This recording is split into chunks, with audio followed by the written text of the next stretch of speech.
Budget విషయానికి వస్తే చాలా విషయాలు మాట్లాడారు. నేను పీపుల్స్ పాయింట్ ఆఫ్ వ్యూలో కొన్ని విషయాలు చెప్పాల్సుకున్నాను. ఈ బడ్జెట్ అనేది ఈ దేశ ప్రజలకు, ప్రభుత్వాలు ఉన్నాయి ప్రజలకు సేవ చేయడానికి, సర్వ్ చేయడానికి. ప్రభుత్వాలు ప్రజల యొక్క సమస్యలను పరిష్కరించాలి. ప్రజల యొక్క సమస్యలు ముందుగా ప్రభుత్వాలకు తెలియాలి. వాటిని ప్రయారిటీస్ ఎస్టాబ్లిష్ చేసుకొని వాటిని సాల్వ్ చేయడానికి ప్రభుత్వాలు ప్రయత్నం చేయాలి. ఆజాదీ కా అమృత్ మహోత్సవాన్ని మోడీ గవర్నమెంట్ 75 సంవత్సరాల స్వతంత్ర భారతదేశంలో పెద్ద ఎత్తున సంబరాలు చేసుకుంటున్నారు. ఈ సంబరాల వల్ల ఈ దేశంలో ఉన్న ఏ ప్రజలు హ్యాపీగా సెలబ్రేట్ చేసుకునే స్థితిలో ఉన్నారు? ఎంత శాతం ప్రజలు ఈ ఆజాదీ కా అమృత్ మహోత్సవ్ సెలబ్రేషన్స్ హ్యాపీగా చేసుకోవడానికి ఈ దేశంలో ఇప్పుడు అవకాశం ఉంది. అయినా ప్రభుత్వాలు పెద్ద ఎత్తున సెలబ్రేట్ చేస్తున్నాయి. మన దేశానికి స్వాతంత్రం వచ్చింది ఆల్రెడీ. బట్ ప్రజలందరూ ఈ దేశానికి స్వాతంత్ర ఫలాలు అనుభవించడం సమానంగా అనుభవిస్తున్నారా? ఈ దేశంలో రాజ్యాంగం ఉంది, రాజ్యాంగ ఫలాలు అందరూ సమానంగా అనుభవిస్తున్నారా? ఈ దేశం ప్రతి సంవత్సరము లక్షల కోట్ల రూపాయలు ఖర్చు పెడుతుంది. ఈ బడ్జెట్ 39,45 లక్షల కోట్ల రూపాయలు ఖర్చు పెడుతుంది. అంటే లక్షలాది కోట్ల రూపాయలు ఖర్చు పెడుతుంటే దానివల్ల జరిగిన అభివృద్ధి ఫలాలు ఈ దేశంలో అందరికీ చేరుతున్నాయా? అది నాకు ఆన్సర్. కాబట్టి ఈ బడ్జెట్ పైన నేను మాట్లాడాలంటే I'm very much disappointed about this budget. I'm very much unhappy about this budget. 75 సంవత్సరాల స్వతంత్ర భారతదేశం ఈ దేశ ప్రజల పవర్టీ గురించి మాట్లాడలేదు. మనకి ఇప్పుడు అందరికీ ఆకలవుతుంది. ఈ దేశంలో కోట్లాది ప్రజలు తిండి లేక మలమల మార్చేస్తున్నారు. ఆ బడ్జెట్ వీళ్ళ గురించి పట్టించుకోలేదు. ఈ దేశంలో లాట్ ఆఫ్ అన్ఎంప్లాయ్మెంట్ పట్టించుకోలేదు. Educated unemployment, uneducated employment. ఈ బడ్జెట్ వాళ్ళని అడ్రస్ చేయలేదు. ఈ దేశంలో కోట్లాది మంది చేతి వృత్తులపైన ఆధారపడతారు. ఇప్పటికైనా ఈ బడ్జెట్ వాళ్ళని అడ్రస్ చేయలేదు. ఈ దేశంలో అన్ఆర్గనైజ్ సెక్టార్లో కోట్లాది మంది పనిచేస్తున్నారు. ఈ బడ్జెట్ వాళ్ళని అడ్రస్ చేయలేదు. కాబట్టి నేనేం చెప్తున్నానంటే 50% మంది మహిళలు ఈ దేశంలో ఉన్నారు. Children, crores of children. Budget వాళ్ళని అడ్రస్ చేయలేదు. మేడం మహిళల గురించి చెప్తుంది అనుకున్నా. అసలు మహిళల గురించి ఈ బడ్జెట్లో ఏమీ లేదు. ఐఎమ్ వెరీ సారీ, ఏమీ లేదు. Zero budget. ఇంతకుముందే అమ్మాయిలు ఉన్నారు ఇక్కడ, దాని గురించి సీరియస్గా ఆలోచించాల్సిన అవసరం. కాబట్టి నేనేం చెప్తున్నా అంటే this budget has failed women and children in this country. This budget has failed marginalised sections of the society. SC, ST, BC, minorities and DNTs. 80% of the people ఈ సెక్షన్ సంబంధించిన వాళ్ళే. This budget has totally failed, and this budget has failed farmers. Already చాలా మంది చెప్పారు. Agriculture crisis ఉంది దేశంలో. సంవత్సరం పైగా ఢిల్లీలో లక్షలాది మంది రైతులు స్ట్రైక్ చేసింది. ఈ బడ్జెట్ వాళ్ళని అడ్రస్ చేయలేదు, వాళ్ళ డిమాండ్స్ అడ్రస్ చేయలేదు, వాళ్ళ గురించి పట్టించుకోలేదు. అంటే 1 year స్ట్రైక్ చేసిన వాళ్లను స్ట్రైక్ నుంచి తప్పించడానికి వీళ్ళు చేసిన నల్ల వ్యవసాయ చట్టాలను విత్డ్రా చేస్తున్నారు అంతే. కానీ వాళ్ళ డిమాండ్స్ ఇంకా డిమాండ్స్గానే ఉన్నాయి. అంటే ఈ బడ్జెట్ దేశంలో 50% పైగా ఏ వృత్తులపైన అయితే ఆధారపడి ఉన్నారో వాళ్ళను ఈ బడ్జెట్ అడ్రస్ చేయలేదు. అదేవిధంగా ఈ బడ్జెట్ ఈ దేశంలో, మన దేశంలో చాలామంది small farmers, medium farmers, agriculture labours ఉన్నారు. ఈ బడ్జెట్ వాళ్ళని అడ్రస్ చేయలేదు. అదేవిధంగా మన దేశంలో చాలా మంది సెల్ఫ్ ఎంప్లాయిడ్ పీపుల్ ఉన్నారు. ఈ బడ్జెట్ వాళ్ళని అడ్రస్ చేయలేదు. మరి ఎవరైనా అడ్రస్ చేస్తుంది? This budget has totally failed unemployed youth. యువకులను ఈ బడ్జెట్ ఫెయిల్ చేసింది, ఎందుకంటే వాళ్ళని అడ్రస్ చేయలేదు. అదేవిధంగా ఈ budget totally failed education system. ఎందుకంటే మీకు అందరికీ తెలుసు, BJP government national education policy 2020 చేసింది. ఈ దేశంలో పబ్లిక్ హాస్పిటల్స్ ఎంత ఘోరంగా పనిచేస్తున్నాయో తెలుసు. ఈ దేశంలో పబ్లిక్ స్కూల్స్ ఎంత ఘోరంగా పనిచేస్తున్నాయో తెలుసు. I'm very sorry to say, primary schools, upper primary schools, middle schools లో అసలు ఫెసిలిటీస్ లేదు. గవర్నమెంట్ స్కూల్స్ లో టాయిలెట్స్ లేవు, డ్రింకింగ్ వాటర్ లేదు, బిల్డింగ్స్ కూలిపోతున్నాయి. బట్ ఈ budget never touch those issues. That is the budget. ఎందుకంటే పబ్లిక్ స్కూల్స్లో చదువుకునే వాళ్ళు ఈ 80% సెక్షన్, అంటే గవర్నమెంట్ స్కూల్స్లో చదువుకునే వాళ్ళు. అయితే ఈ బడ్జెట్ ఏం చేస్తుంది? దిస్ బడ్జెట్ గ్రౌండ్ రియాలిటీస్ను దృష్టిలోకి తీసుకోలేదు. ఈ బడ్జెట్ ఈ దేశం ఏ పరిస్థితుల్లో ఉందో అన్నది ఆలోచించలేదు. ఈ బడ్జెట్ ఈ దేశ సామాజిక ఆర్థిక పరిస్థితులను అర్థం చేసుకోవడానికి ప్రయత్నించే. ఈ budget there is lot of corruption in this government. ఎక్కడ చూసినా కరప్షన్ ఉంది. బట్ ఈ బడ్జెట్ ఆ అంశాలను ఏ విధంగా కంట్రోల్ చేయడానికి అవకాశం ఉందో అన్న దాని దృష్టిలోకి తీసుకోలేదు. మార్కెట్ డెఫిషియన్సీస్ చాలా ఉన్నాయి. ప్రొడక్టివిటీ ఒకవైపు తగ్గిపోతుంది.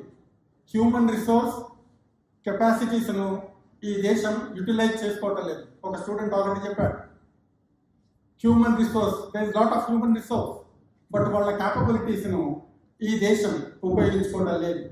కానీ ఈ బడ్జెట్ వాళ్ళని ఏ విధంగా ఉపయోగించుకోవాలో అన్నది ఆలోచించలేదు. అదేవిధంగా there is lot of inefficiency in the government, not only corruption but also inefficiency. There is non-performance. ఈ బడ్జెట్ దాని గురించి ఆలోచించలేదు. ఎందుకంటే బడ్జెట్లో టార్గెట్స్ ఉంటాయి. ఇంతకుముందు స్పీకర్ చెప్పారు, బడ్జెట్ కొన్ని లక్ష్యాలు ఉంటాయి. నెక్స్ట్ ఇయర్ మేము ఇంత ఖర్చు పెట్టబోతున్నాం, ఈ లక్ష్యాన్ని సాధించబోతున్నాం అని టార్గెట్ ఫిక్స్ చేసుకుంటుంది. For the last several years, maybe 75 years, బడ్జెట్లో పెట్టిన ఏ లక్ష్యాలను ఏ గవర్నమెంట్ ఫుల్ఫిల్ చేయలేదు. బడ్జెట్లో పెట్టిన ఎస్టిమేట్స్ ఏదైతే ఉన్నాయో, బడ్జెట్ ఎస్టిమేట్స్ను, వాటిని ఎప్పుడు ఖర్చు చేయలేదు. రివైజ్ బడ్జెట్ సబ్మిట్ చేస్తూ ఉంటారు, revised estimates. Even revised estimates కూడా వీళ్ళు ఖర్చు చేయలేదు అన్న అంశాన్ని మనం గుర్తుంచుకోవాలి. కాబట్టి this budget has failed its own institutions. It has failed its own institutions. It has failed its own promises. అంత భయంకరమైన. బట్ ఏం జరిగింది? ఈ బడ్జెట్ ఎవరిని ఫేవర్ చేసింది? Now the answer is very clear. ఈ బడ్జెట్ ఈ దేశంలో సంపన్నులను పాస్ చేసింది. ఎందుకంటే కార్పొరేట్ సెక్టార్ను పాస్ చేసింది, ప్రైవేట్ సెక్టార్ను పాస్ చేసింది, మల్టీనేషనల్ను పాస్ చేసింది, పెట్టుబడిదారులను పాస్ చేసింది, మొనోపలీ క్యాపిటల్ను పాస్ చేసింది. అందుకని ఈ budget favoured stock market, because stock market is very happy today. మీరు బడ్జెట్ ఎవరైనా టీవీలలో ప్రజెంటేషన్ అప్పుడు చూస్తున్నప్పుడు ఒక్కొక్క ప్రజెంటేషన్ చూపిస్తారు, ఇంకొకటి స్టాక్ మార్కెట్ చూపిస్తారు. చాలా వరకు షేర్స్ పైకి పోతున్నాయి, because they are very happy about the budget. ఎందుకంటే రాబోయే కాలంలో ఈ బడ్జెట్ వాళ్లకు ఎక్కువగా ఉపయోగపడబోతుంది. కాబట్టి ఇండస్ట్రీ ఇస్ వెరీ హ్యాపీ. ఎందుకంటే ఈ బడ్జెట్ వల్ల వాళ్ళకి లాట్ ఆఫ్ ప్రాఫిట్స్ రాబోతున్నాయి. అంతేకాదు ఈ బడ్జెట్ వాళ్ళని మాత్రమే ప్రమోట్ చేయడానికి ఉద్దేశించబడింది. క్యాపిటల్ ఎక్స్పెండిచర్ను ఎక్కువ చేయడానికి ప్రయత్నం చేసింది. ఈ బడ్జెట్లో ఎంతమంది ఎయిర్పోర్ట్స్ని యూజ్ చేసుకుంటున్నారు, ఈ దేశంలో ప్రజలు సీ పోర్ట్స్ని యూజ్ చేసుకుంటున్నారు, ఎంతమంది ఈ దేశంలో ఈ యొక్క ఫ్లైఓవర్స్ పైన ప్రయాణం చేస్తున్నారు, ఎంతమంది ఈ పెద్ద రోడ్లను ఉపయోగించుకుంటున్నారు, 6 లేన్ రోడ్, 12 లేన్ రోడ్ ఎవరు ఉపయోగించుకుంటారు? ఈ దేశంలో కేవలం పెట్టుబడిదారులు, క్యాపిటలిస్టులు, సంపద, రిచ్ పీపుల్ మాత్రమే ఉపయోగించుకుంటారు. కాబట్టి you are going to spend 40% of the budget only on those items which are mainly useful to those people, not to the poor people, not to the unemployed. This is the budget. After 75 years of independence, we are creating such kind of programs. Now, what is the approach? మనకు కొన్ని theoretical, మీరంతా class రూమ్లో నేర్చుకుంటుంటారు, మనకు కొన్ని theoretical models ఉంటాయి. మనం ఈ దేశం ఈ డెవలప్మెంట్ సాధించాలంటే ఈ మోడల్ని మనం అప్లై చేస్తే ఈ అభివృద్ధి అనేది సాధించడానికి అవకాశం ఉంటుంది. ఈ బడ్జెట్కి ఏదైనా మోడల్ ఉందా, అసలు ఏదైనా దృక్పథం అనేది ఈ బడ్జెట్ ఉందా అన్నది పరిశీలిస్తే మనకు ఈ బడ్జెట్ అనేది ఎంత రొటీన్గా తయారు చేశారో మనకు అనిపిస్తుంది. అదేవిధంగా ఈ బడ్జెట్లో డెవలప్మెంట్ స్ట్రాటజీస్ అనేవి కేవలం ఫైనాన్షియల్ అలాట్మెంట్ సందర్భంలో మాట్లాడారు, కానీ వాటి ఆధారంగా అభివృద్ధి అనేది ఎలా సాధ్యమో అనే విషయం మాట్లాడారు. This budget is anti poor and this budget is anti constitution, anti nation and anti development. ఎందుకంటున్నానంటే మనకు ఒక రాజ్యాంగం ఉంది. రాజ్యాంగంలో మీకు అందరికీ తెలుసు ప్రత్యేకంగా ఏం చెప్పబడిందంటే ఈ దేశంలో మీకు అందరికీ తెలుసు directive principle of state policy అనేది ప్రియంబుల్ ఉంది. Social justice, economic justice, equality, equal opportunities ఈ దేశ ప్రజలందరికీ మేము ప్రామిస్ చేస్తున్నామని మన రాజ్యాంగాన్ని సూచించుకుంటాం. ఇంకొక ఇంపార్టెంట్ విషయం ఏంటంటే మీకు అందరికీ తెలుసు ఈ దేశం ప్రజాస్వామ్య దేశం. ప్రజాస్వామ్య దేశంలో డాక్టర్ బిఆర్ అంబేద్కర్ గారు చెప్పినట్టు అందరికీ సమాన హక్కులు ఉంటాయి. ప్రభుత్వాలను వాళ్ళే ఎన్నుకుంటారు. ఆ ప్రభుత్వాలు ఎన్నుకున్న వారిని సేవ చేస్తారు, వాళ్ళ అభివృద్ధి కొరకై కృషి చేస్తాయి. అందరికీ 1 vote, ప్రతి ఓటుకు ఈక్వల్ వాల్యూ ఉంది. కాబట్టి అంబేద్కర్ గారు కాన్స్టిట్యూషన్ డిక్లరేషన్ రోజున ఒక విషయం చెప్తారు, ఈ దేశంలో అసమానతలు ఉన్నాయి, ఈ దేశంలో హెచ్చుతగ్గులు ఉన్నాయి, ఈ దేశంలో ఆర్థిక సామాజిక అసమానతలు ఉన్నాయి, ఈ దేశంలో కుల వ్యవస్థ ఉంది, కులం మనుషులను విడదీస్తుంది. కాబట్టి ఈ సామాజిక ఆర్థిక అసమానత పోవాలంటే, ఈ దేశంలో ప్రజాస్వామ్యం విజయవంతంగా నడవాలంటే, రాజకీయ ప్రజాస్వామ్యం విజయవంతంగా నడవాలంటే ఈ సామాజిక ఆర్థిక అసమానతలు పోయినప్పుడు మాత్రమే ఈ దేశంలో రాజకీయ సమానత్వం వస్తుంది, ఈ దేశం సంపూర్ణంగా అభివృద్ధి చెందే అవకాశం ఉంటుందని కాన్స్టిట్యూషన్ డిక్లేర్ చేసినప్పుడు డాక్టర్ బిఆర్ అంబేద్కర్ చెప్పింది. కానీ ఆ తర్వాత ఈ 70 సంవత్సరాల్లో వచ్చిన ప్రభుత్వాలు ఈ అంశాన్ని పూర్తిగా విస్మరించడం జరిగింది. కాబట్టి there is lot of poverty, there is hunger, there is unemployment, there is low agriculture productivity, low productivity in household industry and handicrafts. So ఇది కంటిన్యూ అవుతున్న సందర్భంలో ఇప్పుడు ఇంకొక విషయాన్ని చెప్పి నేను ముగిస్తాను. చాలా విషయాలు ఉన్నాయి కానీ ఇంకొక విషయం చెప్పి, మీరు లాస్ట్ 2 years మీరందరూ గమనించారు. ఈ మాస్కులు పెట్టుకుంటున్నాం ఇప్పుడు లాస్ట్ 2.5 years ఈ దేశంలో ఏం జరిగింది? Can you imagine? ఈ దేశంలో ఏం జరిగింది? పాండమిక్ సిచ్యువేషన్ మొదట్లో డిక్లేర్ చేసినప్పుడు ఏమైంది? కోట్లాది మంది ప్రజలు రోడ్ల పైన hundreds of kilometers వాక్ చేసింది. ప్రపంచంలో ఎక్కడైనా దేశంలో జరిగిందా? Thousands of miles, children, women, migrant labour walk చేస్తున్నారు. వాళ్ళని ఆపి స్కూళ్ళల్లో, గోడౌన్స్ లో డంప్ చేసి వాళ్ళకి తగిన అవసరాలు తీర్చకుండా పీపుల్ ఎంతమంది చనిపోయారు? Lakhs of people die. ఈ బడ్జెట్ వాళ్ళని అడ్రస్ చేసిందా? లాస్ట్ ఇయర్ బడ్జెట్ వాళ్ళని అడ్రస్ చేసిందా? Why people are dying in this country on the roads? ఎంతమంది ప్రజలు చనిపోతే ఆ శవాలను వాళ్ళ కుటుంబాలకు ఇవ్వకుండా ప్రభుత్వాలు తగలబెట్టారు. ఈ బడ్జెట్ వాళ్ళు అడ్రస్ చేసిందా? లాస్ట్ 2 years ఇంత భయంకరమైన సిచ్యువేషన్ దేశంలో. రోడ్ల మీద ఆ హ్యూమన్ ఎక్సోడస్ అని పిలుస్తారు దాన్ని. ఆఫ్రికాలో లేబర్ ఆఫ్రికా నుంచి అమెరికాకు ఇట్లనే లక్షలాది మంది తీసుకెళ్ళింది. దానికన్నా ఇది పెద్ద ఎక్సోడస్. ఇండియా పార్టీషన్ అప్పుడు మీకు అందరికీ తెలుసు, పాకిస్తాన్ నుంచి, బంగ్లాదేశ్ నుంచి ఇండియాకు కోట్లాది మంది ఇండియాకు నడిచి ట్రైన్ల పైన ఎక్కి రావడం మీరు అందరూ చూసే ఉంటారు సినిమాలలో. అదేవిధంగా ఇటు నుంచి అటు, అటు నుంచి ఇటు, లాక్స్ ఆఫ్ పీపుల్. అంతకన్నా పెద్ద ఎక్సోడస్. బట్ ప్రభుత్వం doesn't care how medical systems improve కాలేదు. ఆ తర్వాత మీరు చూసినట్లయితే same hospitals, general hospital has become Covid hospital. That's all. దాని మీద ఎక్స్పెండిచర్ పెంచలేదు. బడ్జెట్ చూడండి, లాస్ట్ ఇయర్ బడ్జెట్ చూడండి, లాస్ట్ బిఫోర్ ఇయర్ బడ్జెట్ చూడండి, ఈ ఇయర్ బడ్జెట్ చూడండి. మెడికల్ సిస్టమ్స్ మీద డబుల్ ది పర్సెంటేజ్ ఎందుకు ప్రభుత్వాలు చేయలేదు? Because they don't care the population.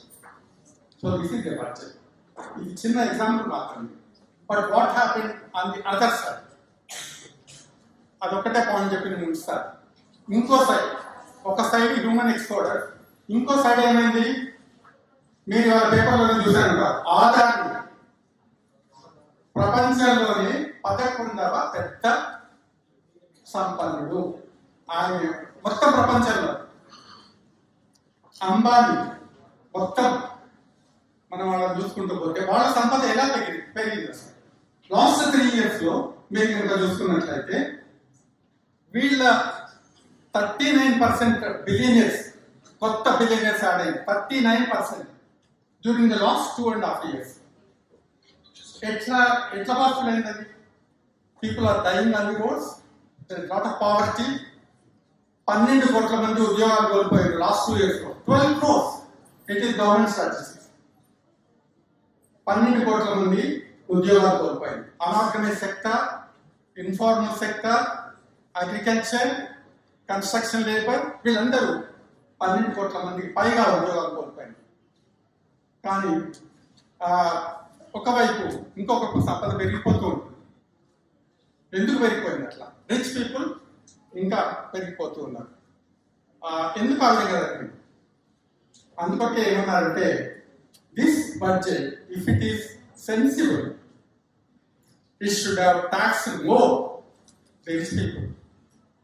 Top 1% rich people కనుక ట్యాక్స్ చేసినట్లయితే ఈ దేశంలో మొత్తం అన్ని గ్రామాలలో స్కూల్స్ వస్తాయి, అన్ని గ్రామాలలో హాస్పిటల్స్ వస్తాయి, అన్ని సిటీస్ లో, టౌన్స్ లో మంచి కార్పొరేట్ హాస్పిటల్స్, కార్పొరేట్ స్కూల్స్ వస్తాయి. టాప్ 1% కనుక 2% ట్యాక్స్, అంటే టాప్ 1% పాపులేషన్ 2% ట్యాక్స్ కనుక పెంచినట్లయితే ఈ దేశంలో మొత్తం ఎడ్యుకేషన్, హెల్త్ సిస్టమ్ అన్ని ఇంప్రూవ్ అవుతాయి ఆటోమేటిక్గా. ఎందుకు వేయడం లేదు? ఇప్పుడే చెప్పారు స్పీకర్స్, కార్పొరేట్ ట్యాక్స్ తగ్గించారు. ఎందుకు తగ్గించింది? వెల్త్ ట్యాక్స్ 2015 లో రద్దు చేశారు. This government abolish wealth tax 2015 లో. అంటే సంపన్నులకు పన్ను వేయకుండా ఈ దేశంలో వాళ్ళ సంపద పెరిగేట్టు ఉపయోగపడుతుంది. కానీ ఇక్కడ ఆ ట్యాక్స్ కనుక సొంత దేశంలో చేస్తే ఈ దేశంలో అందరికీ విద్య లభిస్తుంది, ఈ దేశంలో అందరికీ ఆరోగ్యం లభిస్తుంది, ఈ దేశంలో అందరికీ హౌసింగ్ లభిస్తుంది, ఈ దేశంలో అందరూ హ్యాపీగా జీవించడానికి అవకాశం కలుగుతుంది. ఈ ఆజాదీ కా అమృత్ మహోత్సవ్ ఈ బడ్జెట్ లో సీతారామన్ ఏం చెప్తుందంటే రాబోయే 20 సంవత్సరాలు అమృత్ కాల్ అని పేర్కొందాం. ఆ అమృత్ కాల్ ఈ దేశంలో ఎస్టాబ్లిష్ కావడానికి వీలుగా ఈ బడ్జెట్ అనేది లేదు. Amrit call only for rich people, not to the poor. కాబట్టి రాబోయే 25 years ఇదే కనుక ఉన్నట్లయితే ఈ దేశం ఘోరమైన పరిస్థితులను ఎదుర్కోబోతుంది. కాబట్టి ఈ బడ్జెట్ లో కేవలం ఇన్ఫ్రాస్ట్రక్చర్ డెవలప్మెంట్, కనెక్టివిటీ, డిజిటలైజేషన్ వీటి మీదనే ఫోకస్ వచ్చింది. డిజిటలైజేషన్ ద్వారా ఎడ్యుకేషన్, డిజిటలైజేషన్ ద్వారా హెల్త్, డిజిటలైజేషన్ ద్వారా అగ్రికల్చర్, డిజిటలైజేషన్ ఇండస్ట్రీ అనేది పాసిబుల్ కాదు. ఈ దేశంలో అది పాసిబుల్ కాదు. కాబట్టి finally I want to say that this budget has failed the people, failed the nation, and failed the world. Thank you.